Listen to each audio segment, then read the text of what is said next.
there's cold back home too, so I was kind of used to that. I was actually, I even missed it sometimes when I was in LA, not to see snow at all. So that's a good thing about it.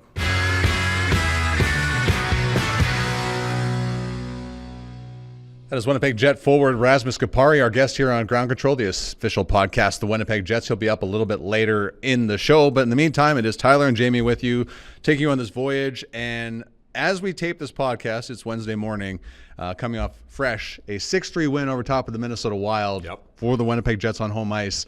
And there's a lot of places where they could go, which is all up, because it's obviously not one of their finer efforts in Calgary on the Monday. Yeah, definitely not. Rick Bowness made that abundantly clear.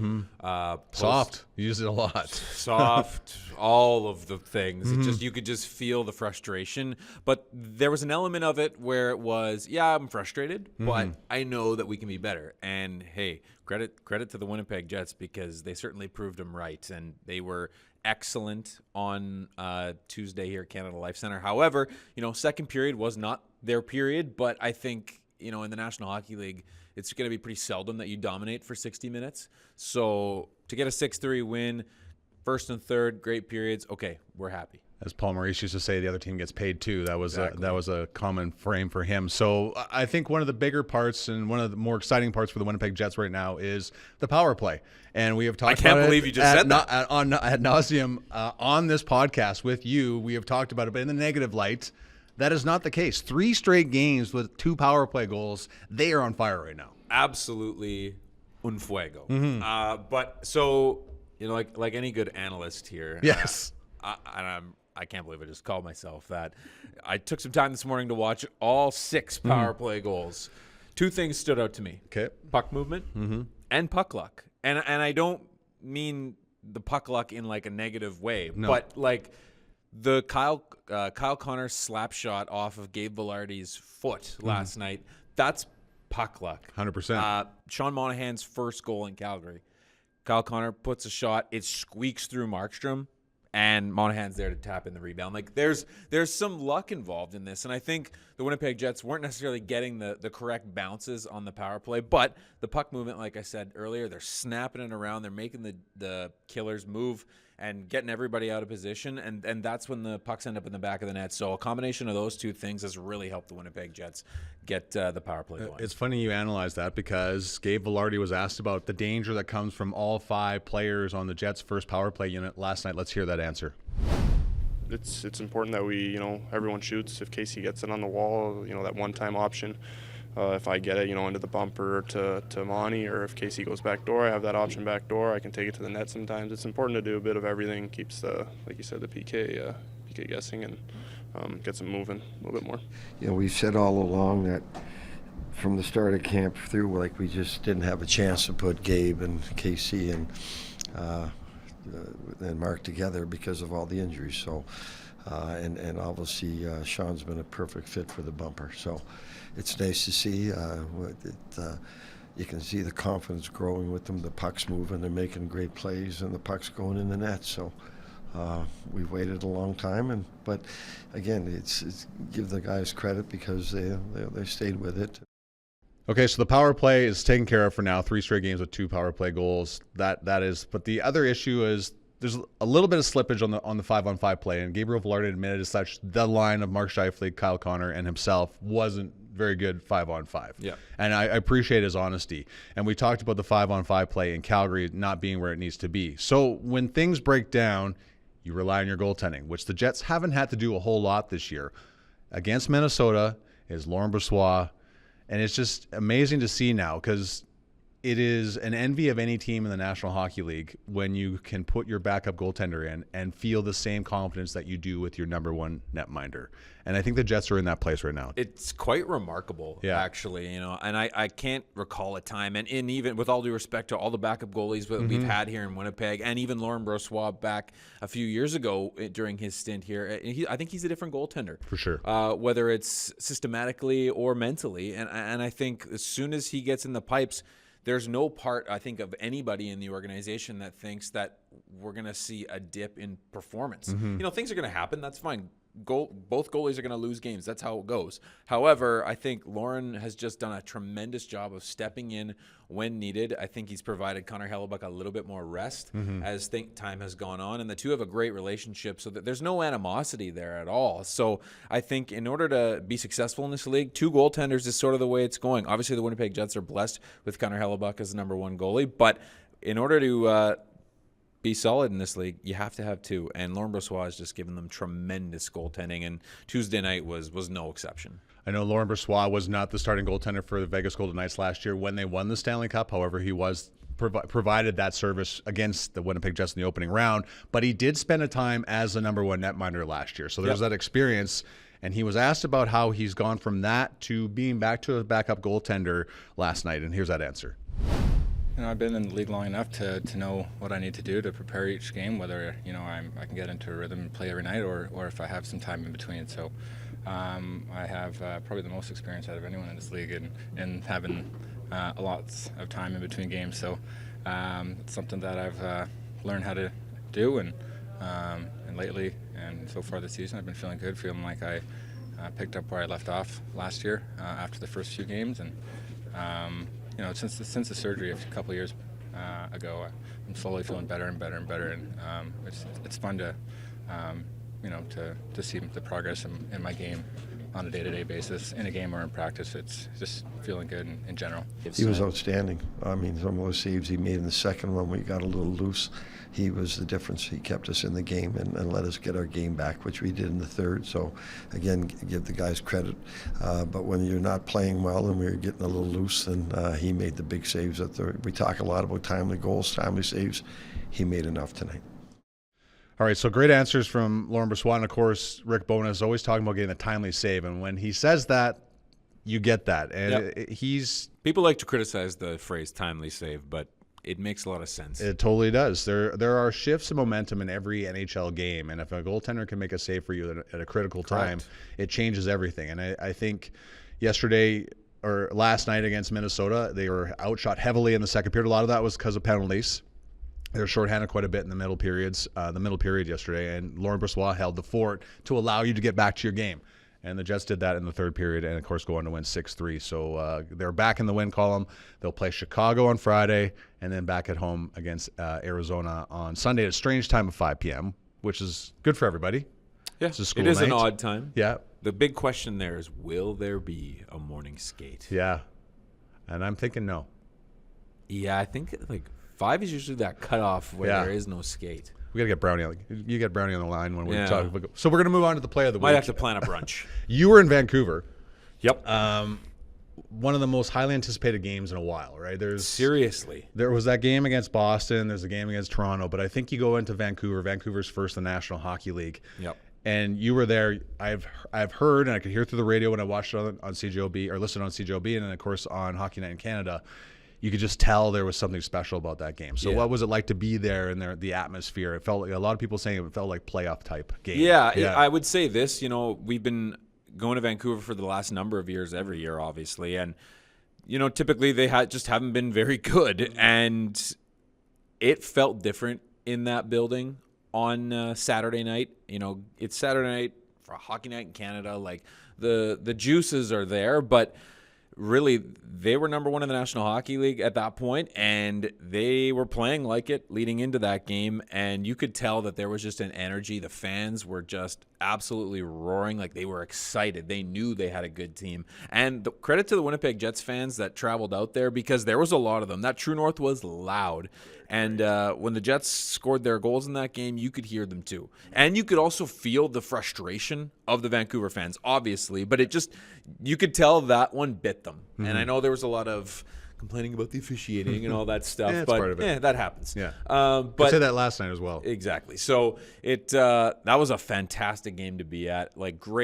Bravo to you, Vancouver. Fantastic atmosphere. A real treat to go to that game. And obviously, going out there 2 days early as well, there was just this sense of we are all business here in Winnipeg for this trip, and they took it to them on that Saturday night. Well, you've heard the phrase, you got to take a hit to make a play? Mark Scheifele. He sure did. He and did. He's part of our play of the week, taking a hit to make the play. And away from the net, Juleson Kept it in, but Scheifele brings it out. Another huge check. Kyle Connor back to Velarde, and the Jets score! There is the go-ahead goal. Velarde's second of the game, 13th of the season, and it's 3-2 for the Jets. Able to take that pass away. Scheifele takes the hit. And the Jets' top line capitalizes, this time 5-on-5. Hi, I'm Mason Appleton. Appleton, a shot, he scores! And this is the Ground Control Podcast. Okay, so the schedule gets real busy coming up in March. There's 16 games in the 31-day calendar, or a month of March. You're going to need everybody, literally. So Nate Schmidt and Morgan Barron do not play against Minnesota, but Rick Bowness talked about how it's not because of their play, it's just that you need everybody. Yep. So Logan Stanley comes back in and had played well in the 3 games in the absence of Brendan Dillon due to his suspension, and Rasmus Kupari hadn't played for quite some time. So you got to keep him fresh.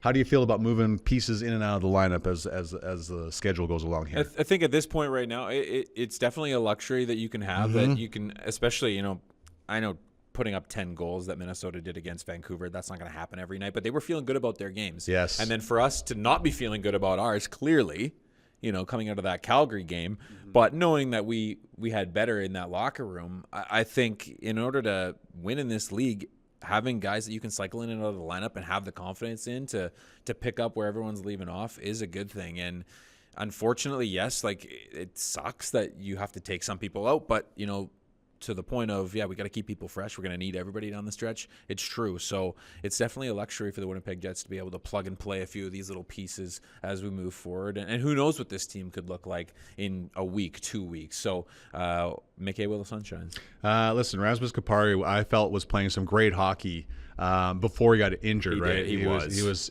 That's the way. It's like same with Ville Heinola. Was playing fantastic hockey, gets a huge injury. So Rasmus Kupari joined us on the podcast, talked about that, knowing Ville Heinola before coming to Winnipeg, and about the quality of ice in Los Angeles, where the Los Angeles Kings share a building with the Clippers and the Lakers, and many musical events on top of that. Here's that conversation.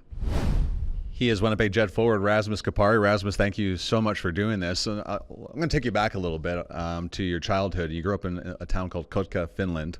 What was it like growing up there in a smaller town in your home country? Yeah, I would say it was pretty unique. It was a good spot for me to grow up.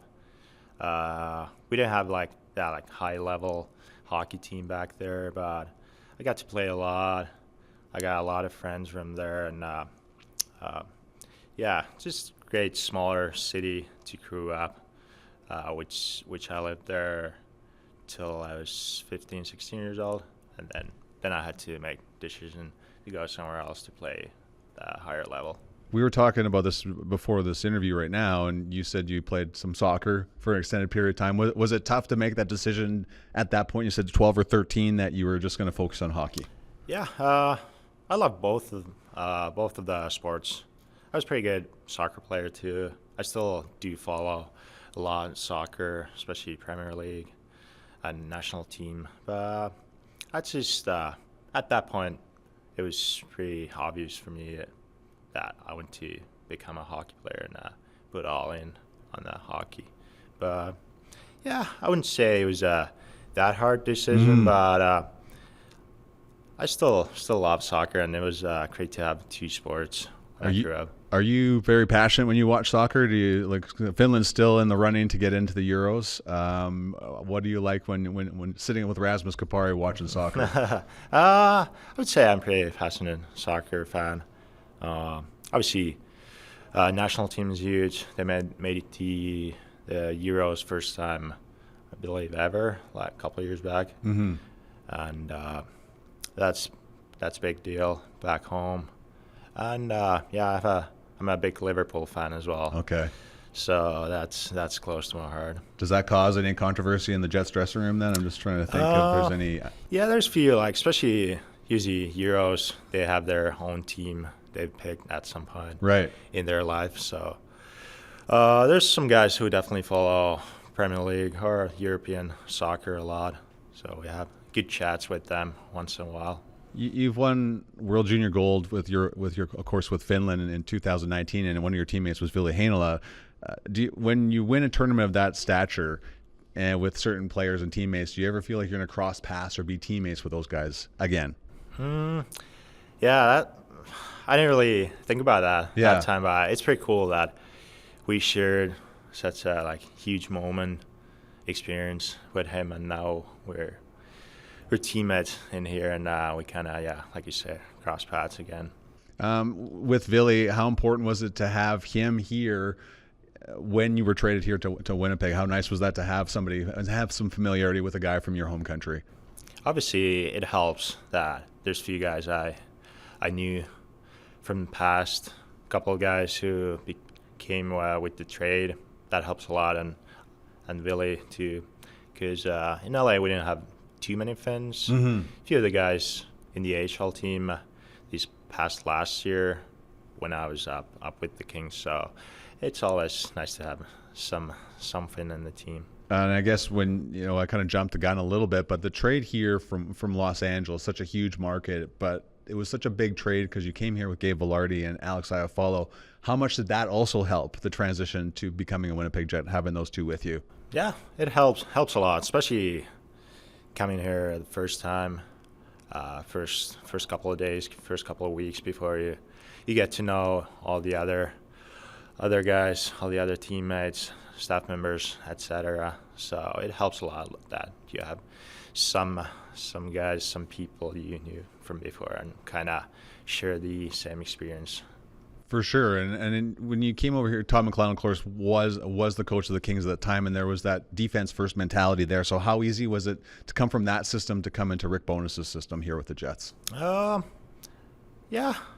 there's some similarities for sure. Like we were there, like a defensive team, like you said, and here defensive structure is really good. So I kind of know how to play that kind of structure. There's some differences for sure.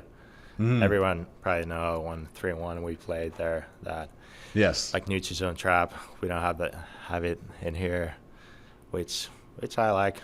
But yeah, I like the system here. It's been really good, and team's got success a lot so far, but just gotta keep that rolling. Well, you grew up in a small town. Winnipeg's a smaller market. Is there something that Winnipeg that you like about, because it is a smaller city? Yeah, I would say so. Yeah. Was the weather quite same? We hear that a lot. Yeah. So see some snow here. I heard it's been a mild winter so far, but yeah, there's cold back home too. So I was kind of used to that. I was actually, I even miss it sometimes when I was in LA, not to see snow at all. So that's a good thing about it. It's obviously a big hockey city. That's a big thing, and people care about the team. So that's a great thing. I feel like you were playing some great hockey right before you injured your shoulder. Like, how frustrating was that for you? Because it looked like you were acclimating quickly and things were going well for you. So to A, have that injury, and then B, have to fight your way to get back in. Yeah, injuries are always tough, and there's a lot of bad luck in that situation. And early in the season, and then fight your way back. It's not always easy, but in the end, I think just those experiences makes me tougher, and just got to stay positive and work hard every single day, and the time will come for sure at some point. I imagine now with this team in the thick of the hunt of being talked about as a Stanley Cup contender, how exciting is it to be a part of this group as we go closer and closer to the Stanley Cup playoffs? Yeah, it's great. Like I said, there's a lot of, every single one of them are good players, even greater teammates, and a good group of guys. So it's a great thing to be a part of, and I try to put my effort there every day too. But I think it needs everyone to be there 100% to win the Stanley Cup someday. Another thing, before we wrap this up, we were just talking about how rare it is to see somebody from your home country of Finland to make it to the NBA. And Lauri Markkanen was taking part of the All-Star festivities this weekend. How much do you keep an eye on him in your spare time? Yeah, that's another cool thing about, like, we barely had any NBA players in the past, and he's one of the best in the league, or like I would say a superstar. So yeah, I pay attention a little bit on him, and I do like to watch basketball, NBA, especially while I'm here. Yeah, I didn't really watch it in the past, probably because we didn't have any players that time, but for sure. Also time difference, and I didn't really care about basketball that much that time. But yeah, it's definitely a cool thing, and I've been in LA. I watched Lakers quite a lot, went to a couple of games. That kind of got me a little closer to the game, and it's pretty fun sport to watch. And another thing we were talking about is the quality of the ice in Los Angeles. I think a lot of people just don't understand how many events are going on at Crypto.com Arena. There's two NBA teams, the Los Angeles Kings. There's constant events in there. So let's speak to the quality of the ice. And I know you're not complaining, but what was it like to play, say, for example, the Lakers play in the afternoon, you guys play at night? What would the ice be like that night? Definitely wasn't the craziest, not the best ice in the league. So yeah, I mean, like, people there did a great job, like how quick they turned the ice to the basketball floor or opposite. So obviously everyone probably understand that. It doesn't make the ice quality, or doesn't make the ice feel the most or like the best ice ever, but it is what it is. Like, there's some arenas need to do that same. Like, there's two teams, one basketball team and one hockey team who plays there at the same time. So it is what it is, and somewhere the circumstances are like that. But ice in here in Winnipeg is pretty good, so I like that a lot. That's all that matters.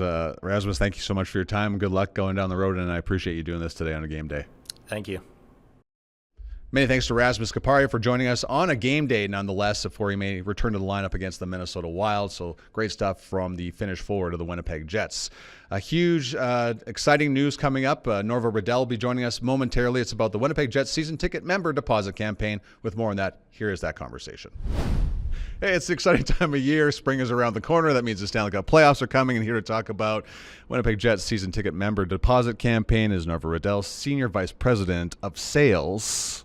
Playoffs are the best time of year. So that obviously means the fans are getting excited. What have you noticed over the last little bit about the excitement coming around the corner for Winnipeg Jet fans? We have noticed that they are more excited, and you can see that not only in the venue and how excited they are with the team's play, but also we're actually getting several inquiries about how they can access tickets to playoffs, which is, we're very grateful for those calls and that interest. Yeah, I mean, when do people usually start getting interested about this stuff? Like, there's no question about what the playoffs mean to our community, but when do people usually start inquiring about this? I think, it's funny, and you've seen this as well. Like, it depends on our standings often and our play. And our players are doing us lots of favors right now. And so I think it's percolating interest well in advance of what we've maybe noticed before, which is really exciting because it gives us more time to kind of think that through and really wrap our heads around how we can do things for the fans that gets them even more excited. Here's the thing, Norva. In the content sense, the easiest way, you can have all these meetings, you can have all these discussions about how you're going to do this, how you're going to do that. Success on the ice changes everything. It makes our lives easier in the content department. It has to make your life easier as well in sales, right? 100%. Selling and winning go hand in hand. And I think just the enthusiasm, Saturday's game, watching Saturday's game and how excited the players were and how many comments you just get, random texts and inbound from people saying how great that game was and how much they enjoyed it. So the players do us lots of favors, and it generates the excitement with the fans, which ultimately fills our building in the manner in which you and I absolutely love. What does the team mean to this community? And I was here for the photo session with season ticket members, and they were so excited to be near the players. How huge is that? So I'm a born and raised Winnipegger, and so I've had the privilege of seeing Jets twice, and I would say it means a tremendous amount to the community, and I think most particularly is the pride associated to living in a city that has an NHL team. It puts Winnipeg on the map. It makes it conversational, in Canadian conversations, North American conversations, and I think sometimes Winnipeggers, we tend sometimes to be hard on ourselves, and I think the pride associated to having such a great team organization and what it means within our community. It's a Canada Life Center provides us with this remarkable opportunity to gather together, and we all know now how important that is more than ever. It's fun, it's convenient, easy. I don't know. I think just, I reflect back to 2018 and we saw what our city did and our fans did and how meaningful it was. It just didn't matter where you were, whether it was work or just out. People were wearing white and they were just so proud, however you want to interact with the team. So I think the pride part. So with all this excitement around the team right now and the playoffs coming around the corner, can you tell me a little bit about this new campaign and what's going on with it? Yeah, so with the inbound and the interest in playoffs, we wanted to create something that people could take advantage of. So we've launched a deposit campaign effective today, and the deposit campaign is meant just to be a really easy mechanism for fans to engage in our product by placing a deposit. $250 a seat for the 24-25 season will get you access to the playoffs. And I think that the nice thing about that is, as you think about 24-25, because of the great feedback that we've got on so many fronts from our fans and season ticket members and just general comments, lots of effort has gone into thinking about how we're packaging our products and making our products really accessible. So through full seasons, half seasons, quarters. So there's lots of things. We've tried to look at it that there's something for everyone. Mm-hmm. So by placing a deposit, you not only get the great benefit of looking ahead to 24-25, but also be able to take advantage of the excitement of playoffs and guaranteeing yourself a seat. Now, ordinarily, you wouldn't be able to have access to playoffs, right? And this is a change. Yeah, that's right. So typically when you buy season tickets, it's for the following year when you actually access the playoffs. So this is something we're wanting to engage people now in the playoffs so that they really feel part of our family and part of the excitement within our community, and then also have the benefit of guaranteeing themselves a seat for 24-25. There's no one better to get feedback from than the fans themselves. What have you guys heard and how have you guys reacted to what you've heard from the fans? Yeah, that's well said. So for the last 2 years, we've solicited feedback on lots of fronts, and both with the creation of our season ticket member advisory council, a fan forum, as well as just your interaction on a game by game or daily basis with your season ticket members currently. So we've done a few things. We've exited the previous contract model where you had to commit on term. We are annual renewals now. We have gone from primarily focusing on full seasons to now having fulls, halves, and quarter seasons. We've really taken some time to evaluate our pricing strategy within our venue. Certainly our upper bowl has been the most impacted by what we've all experienced over the last period of time. So we've picked areas where we think makes the most sense, and we've changed the price point.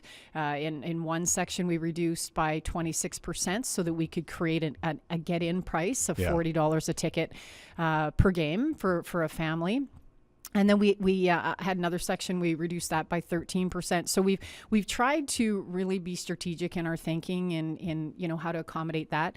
Not to mention all the changes that have occurred in the venue, right? So the renovations in our concourse to improve accessibility and convenience within our concourse.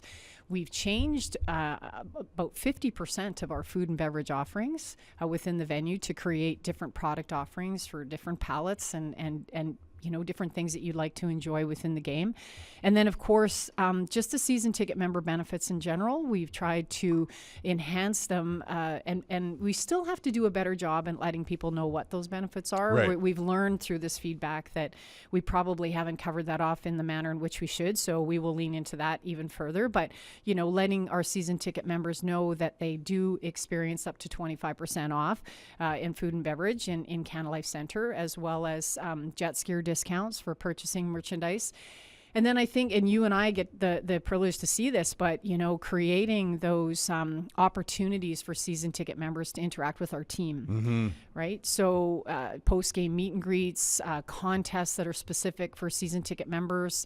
Also, we just did our photo day, right, which our players participated in, and we just fantastic turnout for that. And that was really fun. I think our players had a good time too, right? They got to see the people that really enjoy spending time with them the most. I think another benefit of that too, Norva, was that just people got to go around the rink that and see parts of the arena they don't ordinarily get to be a part of. Like, we're sitting in the podcast area right now. Sarah does her post-game interviews over to my right, and then of course where Rick Bonus does in the Matt Frost Media Center. And as soon as I told people about that when they were coming through, you just saw the excitement on their face, because you see it on TV, but you don't realize where you are in the rink. So I imagine you got some great feedback from just the accessibility that the fans had throughout that day. That's a great point, because, when you come to a game, you tend to, you're either sitting in the lower bowl, the upper bowl, and then you kind of sit quadrant-like, right? Like, so you sit kind of in your section, and then there's a, just small based community. Like at the base, the time that you have, you get to know the season ticket members in your area. And then when you're food and beverage, you kind of access more, specific to where you are. So you're right. Like, to be able to show people the renovations and then the changes, we've made also to our premium area. So to your point, like, downstairs, the previous Exchange restaurants now newly renovated. Like, there's been lots of fun that's occurred over this last period of time, and lots of that's due to the great feedback that we've got. Well, thank you. Thanks so much for doing this. I'm glad so much that you listened to the fans, and I'm glad they've given tons of feedback. But for more information, go to winnipegjets.com/deposit. Thank you, Norva. Thank you. It's the toughest road game in hockey.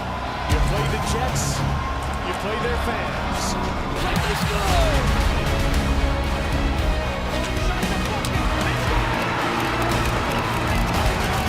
Welcome to Winnipeg, Canada's hockey home. A mesmerizing night. It's the Stanley Cup playoffs. Let's have fun.